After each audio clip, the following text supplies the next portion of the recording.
વિસાવદર પેટા ચૂંટણીમાં ઇકોઝોન મુદ્દો છવાયો। અરવિંદ કેજરીવાલે પ્રવીણ રામના आंदोलनને યાદ કર્યું। Story report by Jagdish Yadav, Junagadh. आज इकोज़ोन के जरिए किसानों के हक को, किसानों को गुलाम बनाने की कोशिश की जा रही है।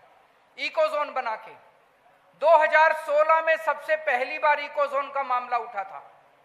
पूरे गुजरात के अंदर प्रवीण राम ने, आम आदमी पार्टी के प्रवीण राम ने गुजरात में आवाज उठाई। 1.5 साल तक आम आदमी पार्टी ने किसानों की आवाज उठाई और इकोज़ोन बनने नहीं दिया गुजरात के अंदर। अभी पिछले 4 महीने से फिर से इकोज़ोन की आवाज उठने लगी है।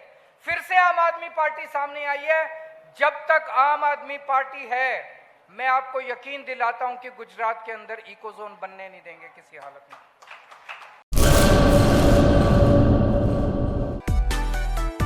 मां motor driving, safe and sure driving.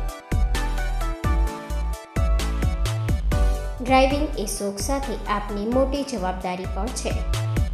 અમારા ઇન્સ્ટ્રક્ટર દ્વારા સચોટ અને સરળ માર્ગદર્શન, આપની રોજની તાલીમની માહિતી મેળવીને શું અધુરાશ છે એના ઉપર પૂરું ફોકસ કરાય છે।